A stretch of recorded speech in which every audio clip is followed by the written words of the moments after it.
engulfed in flames. The ripple effect. From lumber to steel, there are several building supply shortages. The major impact it's having on the real estate market.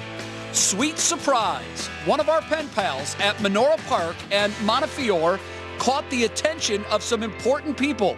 What this 94-year-old can check off her list. What's new starts now. And now, live from WKYC Studios, this is What's New. Yeah, and do not adjust your dial, please. This is real life. We are sitting at the same desk once again. It's been over a year, but we are. And with that, we say hello again, everybody, and welcome to What's New. On this glorious Thursday afternoon, thanks so much for watching us. Literally sitting alongside Betsy Kling, I'm Jay Crawford. We're both fully vaxxed. Yep. We are following the science, and we are side by side once again. I know. And I've been looking forward to this day for months. I know. But when you came and you sat down, it felt even better than I thought it would. Well, I posted and I sent it to our EP and our producer. There's a picture on my Instagram feed from March 16th, 2020. Okay. And it's you and I sitting there like this, holding up the three because we had to sit 3 feet apart. Oh, I remember that. I do And then it was like that. 2 weeks later, they hit the eject button and everybody had to leave. That was and that. you left me here all by yourself. myself. Well, we're here. Yes. It's incredible. And thank you for joining us. It appears that the state's $1 million incentive to get people vaccinated, Betsy, is working. How good news is that?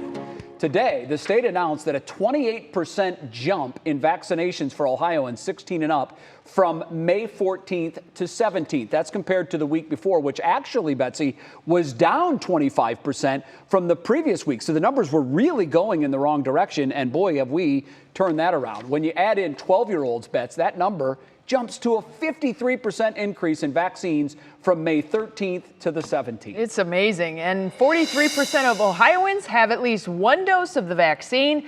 38%, including Jamie, are fully vaccinated. And more than 1 million Ohioans have now entered for the $1 million Vax-A-Million drawing. Tens of thousands have also entered for those scholarship opportunities that the state is offering. Well, one population that got left behind in the effort to vaccinate Ohioans is those stuck at home. There's now an effort to bring the vaccines to them. Senior health correspondent Monica Robbins joins us now to tell us about this big collaboration. Monica, this just sounds like it's a slam dunk kind of an idea. Yeah, but it really wasn't easy to put together, and they've been going at it for a couple of weeks now. But we're talking about the people who fell through the cracks. They're not connected with a hospital or a home health care system or any other service. They could be disabled, they could be older, they could have a medical or psychiatric condition, and for whatever reason, they just couldn't get out and get the vaccine. So the Cuyahoga County Board of Health, Cleveland's Health Department, and local EMS services are going to their homes and delivering the vaccine to them. It's all being organized by the Western Reserve Area Agency on Aging, who serves as the intake point and then helps to schedule the vaccines. The concern is that there may be many more people out there who need this service, and they just don't have to live in Cuyahoga County. And we have people from outside of Cuyahoga County call us, we get that list, and then we send it to that respective Department of Public Health, whether it's their director of nursing. It's required a real labor of love on behalf of the vaccinators. We go in teams, and sometimes these folks are lonely. And so there's a little extra time. They've been on their own for a long time through this pandemic, and they need to reconnect with people. And that sort of social isolation, there's a price to pay, and we want to be, we want to be compassionate in the work that we do. So it's really important. And if you or someone you know is homebound and you need a COVID vaccine, all you need to do is just call 216-621-0303, 621-0303. This includes those who live in Lorain, Lake, Geauga, Cuyahoga, and Medina counties. And in many places, you'll have the choice of a vaccine you'd like to receive. It's a great service and a collaboration for definitely those in need, Bets. Well, how many people are considered to be homebound in the area? Yeah, that's a really good question. They're not actually sure of those who are not connected to a system. So they've already given out 400 vaccines. They did 100 in Lorain County, 100 in the city of Cleveland, another couple hundred throughout Cuyahoga County. And there's still at least 50 people on the waiting list. That's why they wanted this story out there, because the concern is that there are a lot more people who fell through those cracks and may not know where to turn to get a vaccine. Well, so this is something that they can call that number, they can get some guidance, and hopefully the help will be brought right to their door. I mean, that's a great opportunity for them, certainly. They don't even have to leave their homes. Very important stuff. Thanks so much, Monica. Well, Betsy, last night a community staple went up in flames. A fire raged through the Neon Health Center last night. The community staple served the Hough neighborhood for nearly 50 years. Officials say the damage could top $1 million. Our January Keaton talked to residents feeling a sense of loss on this day. January, this is a very difficult time for many. Yeah, Russ, I'm telling you, man, this one really hurts for folks in this area. Neon's been providing vital health services for folks in the Hough area here at 8300 Hough Avenue since 1974. And last night it went up in flames, leaving people wondering what's next. Now, this 3-alarm blaze that broke out at Neon's health clinic shortly around 9:30 last night. It's a 2-story building with a metal roof, which effectively turned it into an oven. That's how Fire Lieutenant Mike Norman described it to me. The fire burned through the second-floor pediatric reception area's drop ceiling, and then it traveled up through the HVAC system. The building had no sprinklers. Luckily, no one was inside at the time, but the sense of loss to the community is certainly felt. It's a shame. It's unbelievable. They're just a staple in our neighborhood. They're very, very important. When you see, the place that you work, the place where you serve others, being in a situation like that, it's very shocking and emotional. Now, a firefighter suffered minor injuries. He'll be okay. Early estimates put the damage at around $1 million, but it's still too early to know if the building is salvageable. Now, Hough Neon patients, they're being told to call the typical number you would call for your typical appointments, and they're going to direct you to other Hough clinics in and around the area they're ready and they're prepared to service Hough folks. Now, preliminarily, Cleveland Fire said this looks like an unintentional electrical fire, but they're still deeming it, as of now, until the investigation is undetermined there. All right, January Keaton live tonight on What's New. January, thanks. Is everybody outside? I have no idea. I'm stuck in the basement. Under the sound of my voice! Come on, come here. Oh my gosh, unbelievable video of a house fire that happened in Ravenna last week. Officers arrived to find the house fully engulfed in flames and a woman still trapped inside. Brandon Simmons joins us now after speaking to officers whose quick response saved her life. Brandon, that video is stunning. Yeah, you talk about stunning. It's that video right there. We're here on Harvest Drive right now in Ravenna where that fire happened last week. And as you said, officers who got here before firefighters were able to pull that woman to safety through that basement window that we're looking at right now. I do want to set the scene first a little bit here. 19-year-old Mackenzie Shanafelt was in the basement with her boyfriend when that fire broke out above them. Her boyfriend ran out through the thick black smoke, but Mackenzie retreated back inside a little too scared, and she was trapped in the basement. Now, police arrived and the house was already fully engulfed. Shanafelt called 911, telling dispatchers at one point she did not want to die, just chilling words. And thankfully, officers were able to kick out a basement window and get her to come to them by yelling to her and using their flashlights with the flames right next to them. Now, despite making the save, neither officer is willing to say that they're a hero. Well, I was ecstatic that she was alive, to be honest, because initially I knew how bad it was. We worked as one collective unit, and it's good to see all of our communities, neighboring communities, helping and aiding and assisting one of our community members. And here's a look at that aftermath from above. You can see from all of this damage, this house here is really just a total loss. And it really is amazing that Mackenzie was able to make it out of here alive with their pet ferret in hand. Unfortunately, 2 of the family dogs did not survive the fire. Now, at this point, the cause of the fire is still under investigation. I was able to speak to Mackenzie's mother earlier by phone today. She says Mackenzie is still shaken up, and that's why she didn't want to do TV interviews. And while the officers themselves don't want to say that they're heroes, that is the exact word that her mother used when I was speaking to her. Brandon, there's just so many different stories that can come out of this one, but certainly we give a big shout out to the first responders on that scene with their quick thinking. For sure. Thank you for bringing us that story. Jay? Well, we've been telling you for several weeks now all about product shortages, everything from gasoline to chlorine, even hot dogs. Well, there's also a shortage in building supplies with prices higher than ever right now for lumber, steel, and other building essentials. According to the Producer Price Index, the sticker shock is unprecedented and having a ripple effect on the real estate market. That index has existed for 35 years. And this has been the highest increase ever from April of last year to April of this year. I feel like for somebody my age, I'm making a pretty comfortable living. And even I feel like it's almost impossible to buy a house. So who's to blame for this? Well, it's actually a combination of factors: factory shutdowns, increased demand, logistics issues, tariffs, and fuel prices. Betsy, as you know, I love to work with wood, everything from porch swings to benches, whatever. And just, I don't care what kind of lumber you're buying, 2x4, plywood, just a sheet of any kind of lumber. The prices for this wood, it's astronomical. Just about the last 3 or 4 months or so, they've gotten out of control. If you're building a house today, the average U.S. home, you will spend $36,000 more in lumber alone to build that house this year than you would have a year ago. Well, and you think about everybody now that the weather's getting nice, they're starting to think about putting a deck on or something like that. You got to plan that extra bit in there. And by the way, tomorrow night is the Indians' first dollar dog night. There's a hot dog shortage. Nice. People, get there if you can. We're going to contribute to that. Cleveland is I'm going to eat some hot dogs if they're bringing them to me for a buck. You betcha. Yeah, it's really crazy. And industry observers are hoping that this comes down soon, but right now there's no indication that it will. And there's so many other things that people are finding out are starting to come in short supply. And, you know, as that starts to pick up again, it just takes some time. And inflation is real. I mean, you're seeing it now in just about everything that we buy. It's just a little bit more expensive. All right, coming up next on What's New, Bomb City, USA. This is fascinating, folks.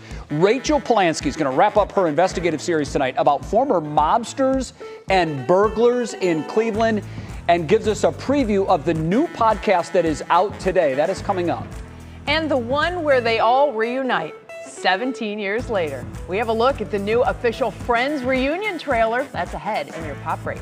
Okay, Matt Wintz, gorgeous sunshine again, so 5 stars there, but getting a tad warm, and summer's officially 31 days away. Are you kidding me? You're complaining? You weren't a little warm today? It was fantastic. Think about 4 months ago. Think about 2 weeks ago. Jay Crawford, we cannot please everybody. That's why we have indoor that's right. We have indoor thermostats for a reason. Live look CSU cam right now. It is a hazy day across the Cleveland area. Definitely feeling like summer. Your outdoor dining forecast tonight.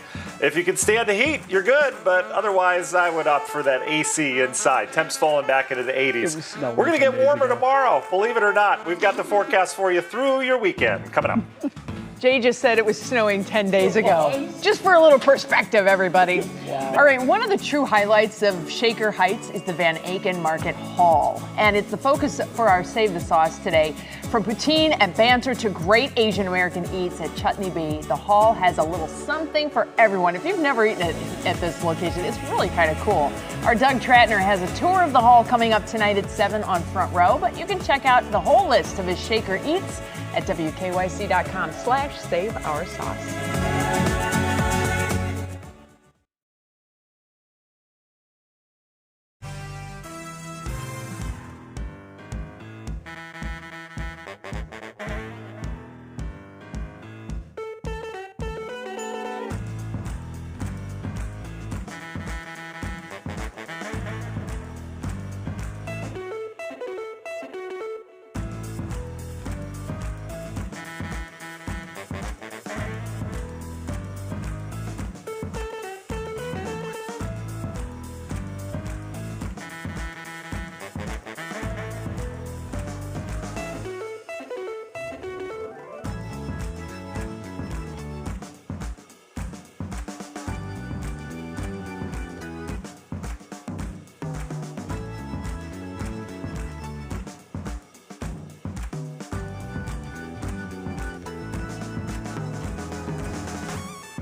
Okay, this is really good stuff.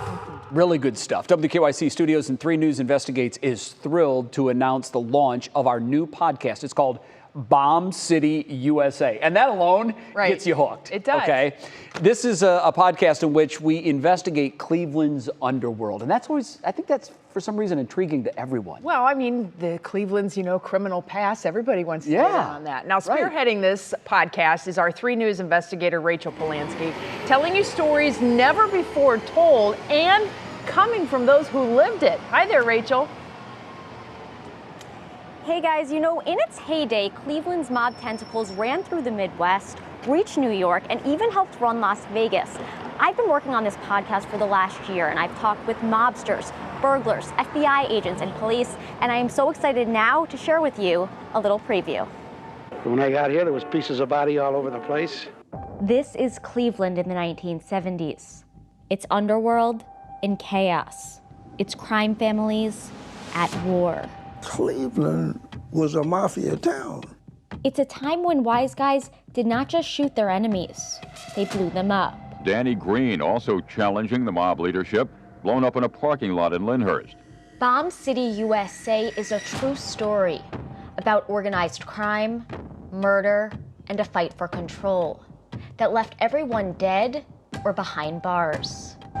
I killed him, and there was no remorse. In episode 1 that just launched today, we are digging into perhaps Cleveland's most infamous criminal, Danny Green. And I have the first ever interview with the FBI agent who actually identified his body. Betsy.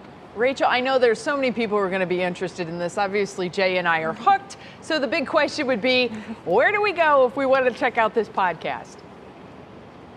Well, Betsy, I hope that everyone is interested because this has been my little passion project, and it's one of those things we just launched today, and I'm like, oh, I hope people like it. You can get it wherever you get your podcasts, Apple, Spotify, whatever you use, it is available. Bomb City, USA. Please give it a listen. Let us know what you think. And if you want to catch our last part of our series tonight on TV, that airs at 11 o'clock on What's Next. And in this part of the story, we are talking about Angelo Leonardo, who was the first sitting mafia boss to flip and become a government witness. So really excited about it. All right, Rachel Polanski, fascinating stuff. Good luck with it. We'll be watching. Thank you. Well, Jay, it was warm today. I still can't believe you were like, oh, it was so hot. I'm just saying, it's just a little hot. Come on. Could you not feel the humidity? It felt like August. I just listened to you for 4 months, lying that it was too cold. I'm from Northeast Ohio. That's what I do. That's what I do. Matt, tell him that, we're going to be flirting with record highs tomorrow. See? Yeah, you guys just let me know when you're done. If they could shut your mics off, We're back and then together. I'll take over the forecast. This is like we'll in the break, there. except now we're like in arm's reach. Oh, your weather word today is beach. Yeah. Because that's the only thing that was missing today, really, was the beach. Yeah. Not for a lot of people. I'm sure a lot of people are at Edgewater this afternoon. We had our pool out, bringing down the neighborhood property values for sure, and we just needed a little sand. So yeah, Jay, the beach is missing from your neck of the woods, but just get a little sand out this weekend, you'll be okay. But certainly this weather condones going to the beach and digging in the water, in the sand, because it is steamy outside for sure. I think I forgot the weather word, but someone could remind me throughout the forecast. I got so distracted with that. The air quality is still not good. We've got air quality alerts out through Friday night across Northeast Ohio, mainly the urban areas. You notice Detroit's got them as well. This is typical when you have air masses just kind of sitting around, just kind of stagnant. You get a lot of the pollution that kind of lingers, so not good for those sensitive groups. Temperatures, look at this, 88 Akron right now. Hopkins did make it up to 87. Betsy was saying they were flirting with 88 a couple times on that 5-hour ops. We'll see what the official high is here in the next half hour, but 80s area-wide, even out in Ashtabula County, down towards Mansfield, Dover, sitting down at 88 degrees. The dew point, this measures how thick the air is. We're up into the 50s, so you can certainly feel the humidity outside.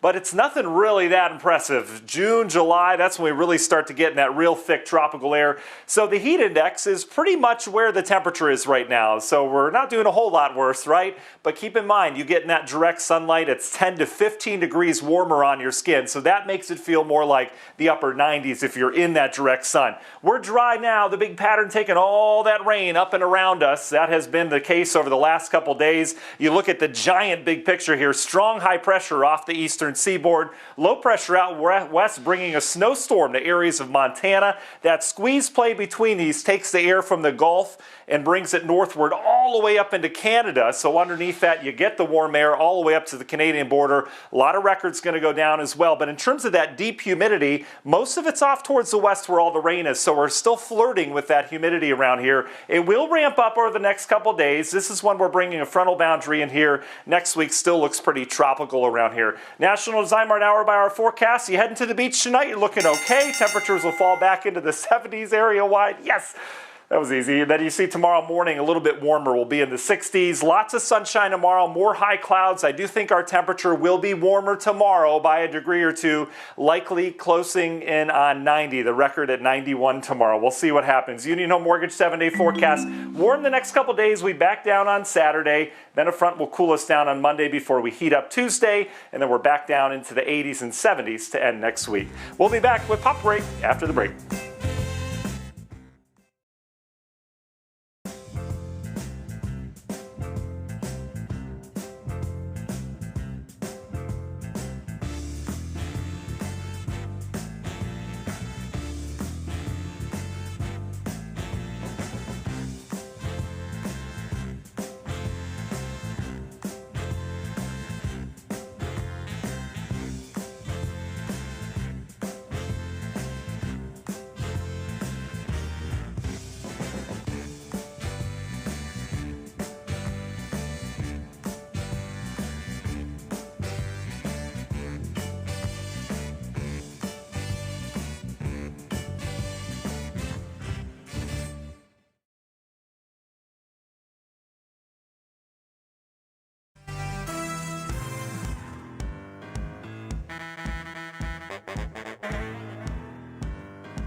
Well, it's only taken 17 years, but Friends fans rejoice. The reunion is upon us. We finally get a sneak peek at what to expect from the Friends reunion. Kira Cotton has that and more in today's Pop Break. While she's taken down countless bad guys on screen, Law & Order's Mariska Hargitay isn't above a real-life accident or two. The veteran actress posted a picture to Instagram of herself in a mask with a knee brace and ankle splint. In the caption, she encouraged going to the doctor after she discovered she had a broken knee, a hairline ankle fracture, and a torn ligament. On the post, she wrote, "Great news is I don't need surgery." She also assured fans that her injuries did not take place at work. A$AP Rocky is the latest star to grace the cover of GQ, The Body Issue. The artist and model talked with the magazine about his next album, the type of father he'd be, his fashion history, and so much more. But the comments that piqued fans' interest the most were those on his relationship with media mogul Rihanna. The two have been rumored to be dating on and off for years, but in this interview, he spells it all out. He told the magazine she's the love of his life, and that, quote, she amounts to probably like a million of the other ones. I think when you know, she's the one, end quote. All right, folks, grab your tissues. The official trailer for the Friends reunion was officially released, and it's bringing back all the feels. In the trailer, the cast reunites and takes us back in time, enjoying trivia, revisiting the set, and even tackling the tough questions. Were Ross and Rachel on a break? Yes. Yes. Yes. No matter who you agree with, seeing all the cast members back together again is sure to tug at your heartstrings. The Friends reunion will be available to stream on May 27th on HBO Max. And we're sending a special happy birthday to Cher. Ahead of her big day, the singer announced that her life story would be heading to the big screen thanks to Universal Pictures. The goddess of pop turned 75 years old today. Back to you guys. She is 75, but she looks like she's like 35. Yeah, the woman is frozen in time. amazing. Well, our very own Matt Standridge is today's Worth the Watch. He got NBC's Lester Holt to do his very first TikTok while he was visiting Cleveland yesterday. Take a look. This week we'll be traveling from here to Louisville to Cleveland, Seattle, and Los Angeles. No way. We'll look at things. I gotta find him.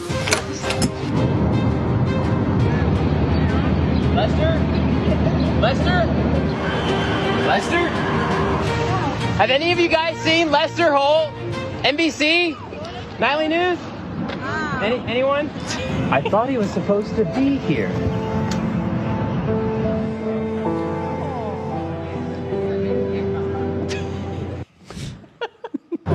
Oh man, I need the weather, but my phone died. Hey, buddy. Sorry, my phone died. Do you know what the weather's going to be like tonight? Yeah, it'll be nice. All right, man. I really appreciate it. I got a live broadcast outside, and I needed to know the weather. Lester Holt? That's pretty cool. That's pretty cool.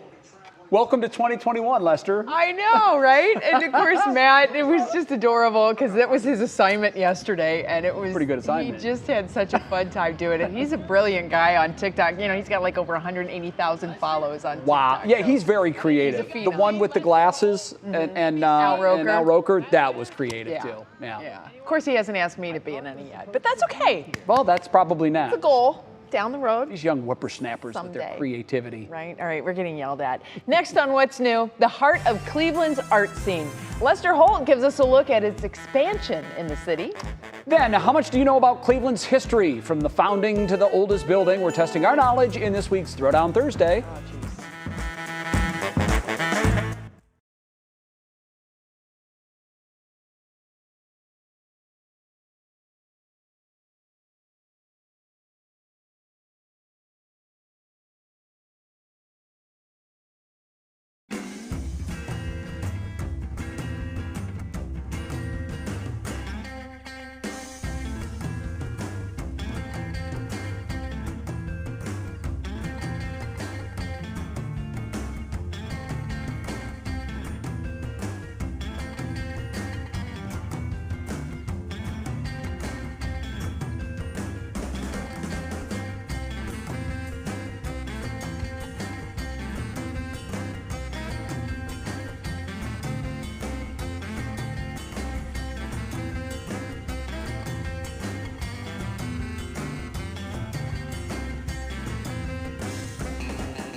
And now, live from WKYC Studios, this is What's New.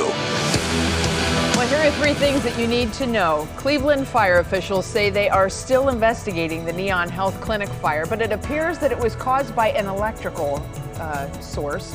The blaze broke out last night, burned through the 2nd floor drop ceiling, and then traveled through the HVAC system. Luckily, nobody was inside. One firefighter was treated for minor injuries. The clinic has served the community for nearly 50 years, and it's too soon to know if the building is still salvageable. We're getting a first look now at the video where police pulled a 19-year-old woman to safety. This is incredible. Mackenzie Shanafelt was in the basement with her boyfriend when a fire started inside the home on Harvest Drive in Ravenna. This happened last week. Her boyfriend got out, but she retreated back inside, getting trapped. When police arrived, the house was fully engulfed. Officers kicked out a basement window and got her to come to them by yelling for her and using their flashlights. Mackenzie's mom says she's shaken up, but she's okay. The cause of the fire still under investigation. And it appears the $1 million Vaccinate program is helping to boost vaccination rates here in Ohio. Today, the state announced a 28% jump in vaccinations for Ohioans 16 and up over a 3-day period last week compared to the week before. In all, 38% of Ohioans are fully vaccinated.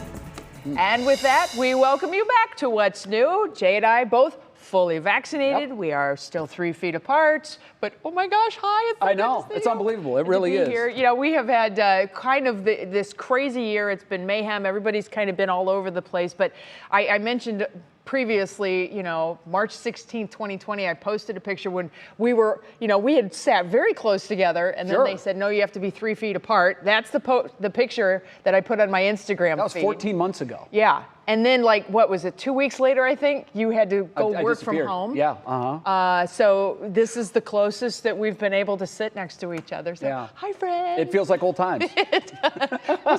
We'll get closer and closer as time goes on. Before long, we'll be back to our normal spots. But this feels like it is a return to normal. Well, the city of Cleveland's pandemic comeback has become a national story within the past few weeks. First, the NFL draft gave life to downtown again. That was wonderful. Then the Today Show came, and weatherman Al Roker showed off NASA Glen, the Rock Hall, and more. Did it all to a national audience. And then last night, Lester Holt put us back in the spotlight. In today's Top Talker, Holt explored our expanding art scene that grew out of the city streets. And then if you back up a little bit. My graffiti lesson today you get a nice haze. Is courtesy of Bob Peck. Yeah, make sure that's pointing out right to you. Born and raised in Cleveland, he's been tagging since he was a teenager. I was, you know, hiding in the shadows and painting where I wasn't supposed to be. But now his art is in the spotlight, thanks to the Graffiti Heart Organization. And does this feel like it legitimizes what you do?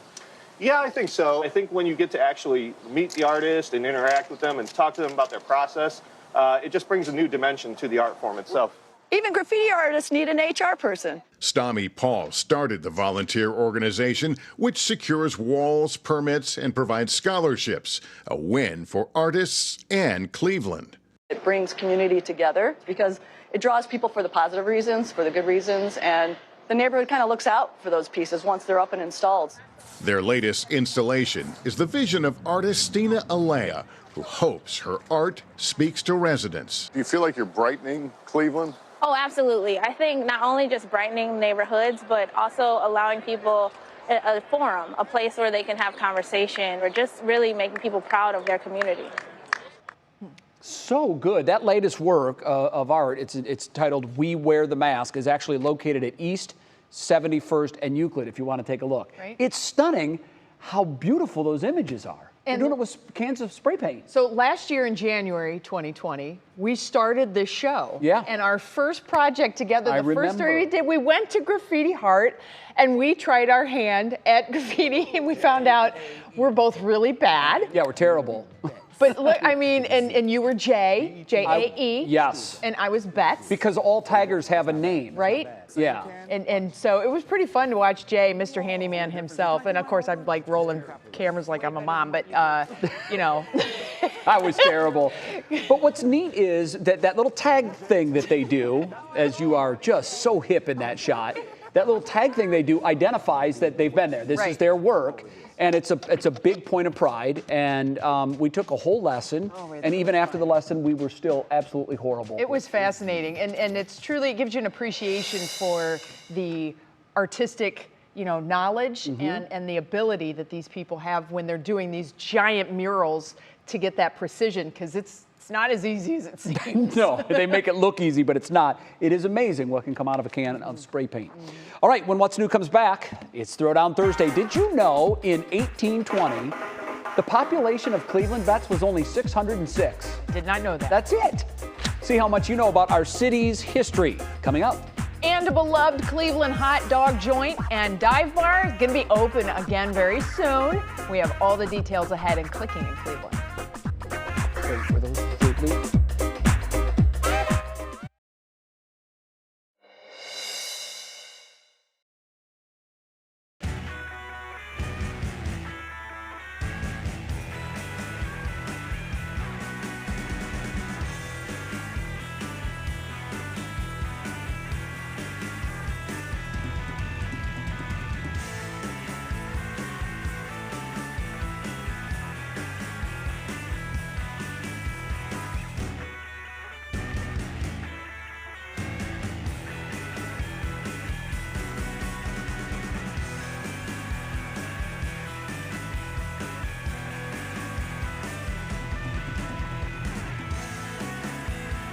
Yeah, mic check 1, 2, 3, 4, 5, 6.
Well, everybody, here it is, Thursday afternoon, mid-May, and the people are happy. Summertime has kind of arrived in Cleveland. It's at least a little bit of an appetizer of what's to come this summer, right, Matt?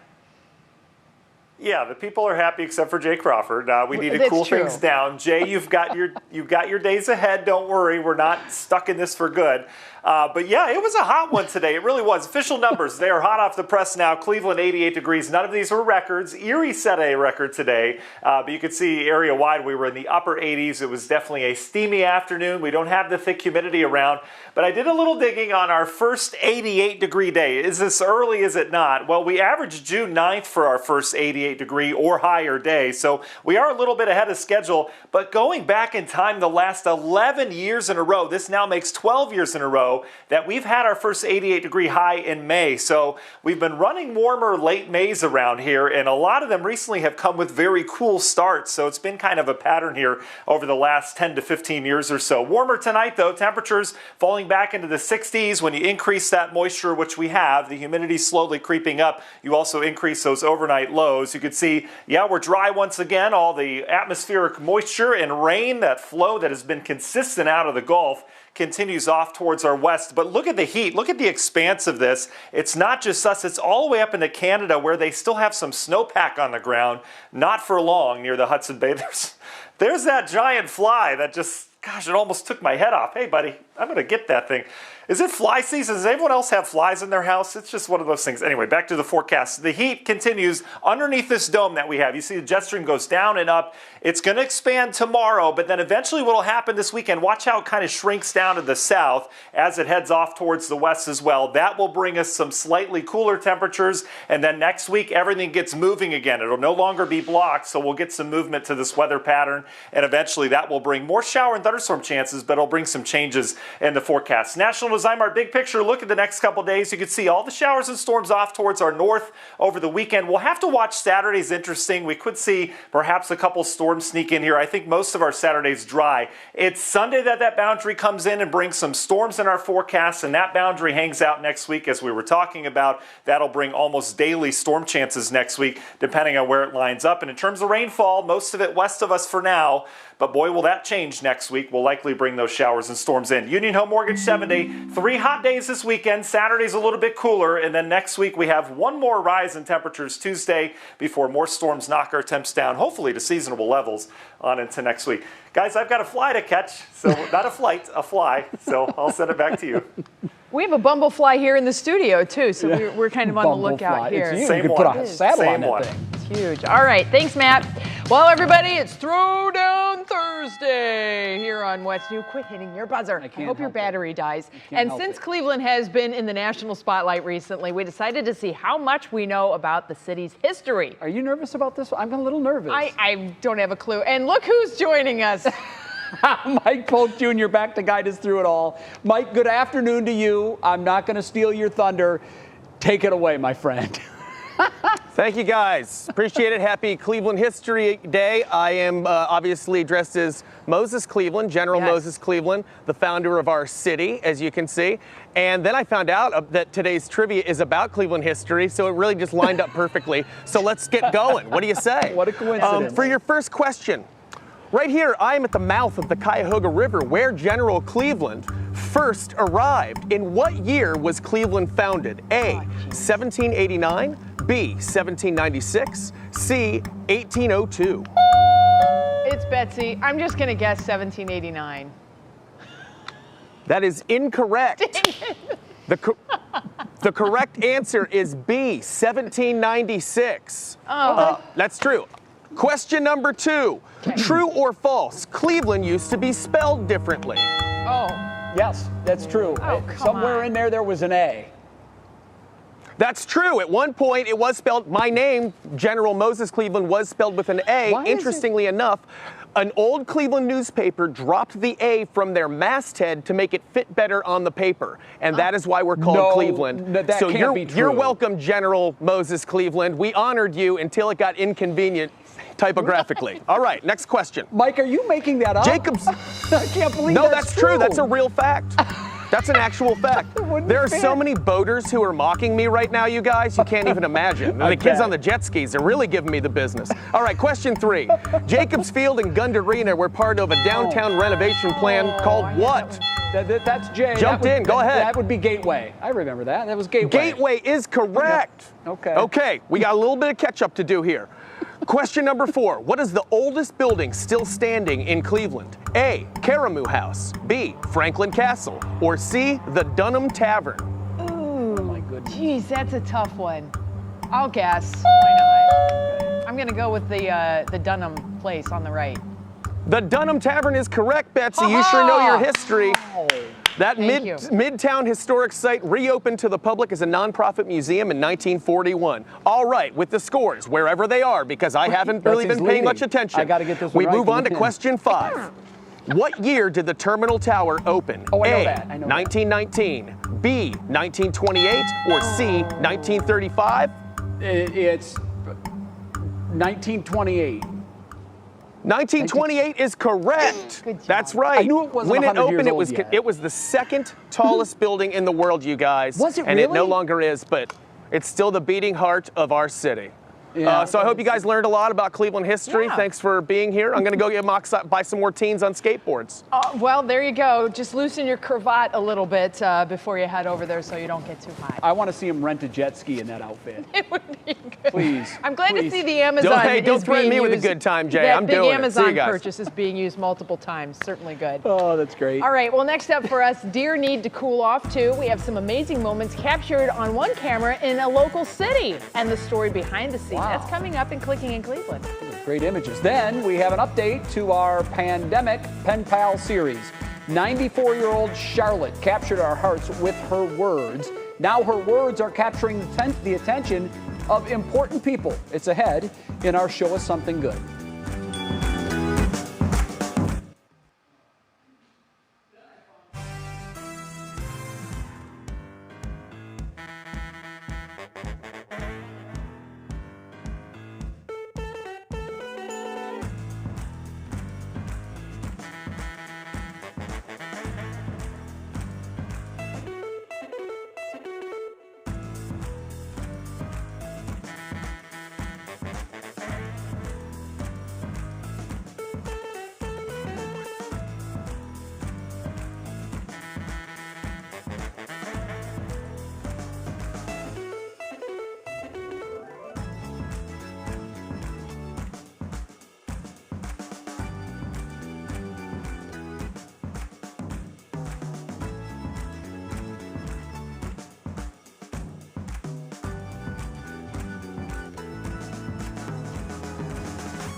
Well, everybody, it's time to see what is clicking in Cleveland. And for that, we bring in our digital anchor, Stephanie Haney. Stephanie, hi there. Happy Thursday to you.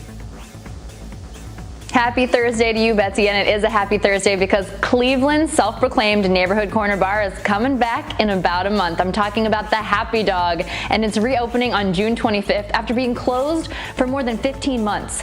Yes, it's popular for its beer selection and live music, but you know you cannot wait to get one of those fancy hot dogs with the Fruit Loops on it again. Now, the Happy Dog has had pop-ups and carry-out from time to time over the last year, but the crew will be very happy to welcome people back inside in just a few weeks.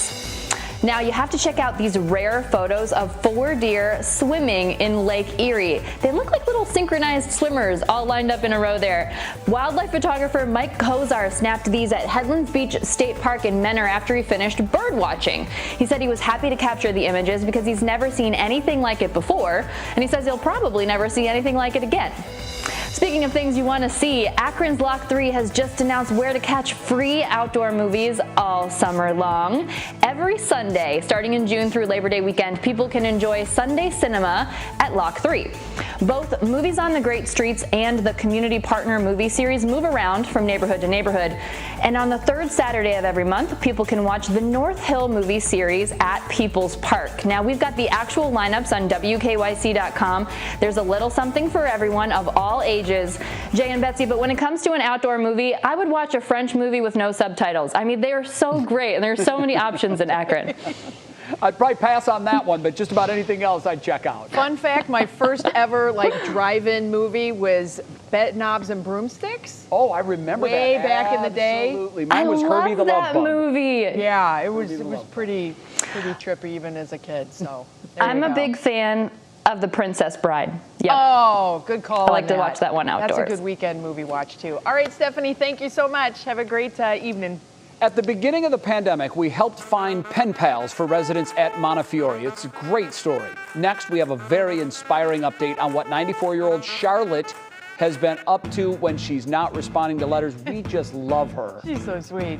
Then on What Matters Most at 6, the state of Cuyahoga County. What leaders say about its current recovery efforts from the pandemic and attracting more businesses to Cleveland.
Well, you may remember that during the pandemic, we started a little project here on What's New, working with skilled nursing centers Menora Park and Montefiore in Beechwood on a pen pal program to keep their residents connected during a very isolated time. Yeah, it's a really cool project, too. We met so many special residents through those stories, and we've gotten to know one in particular who has really touched our hearts.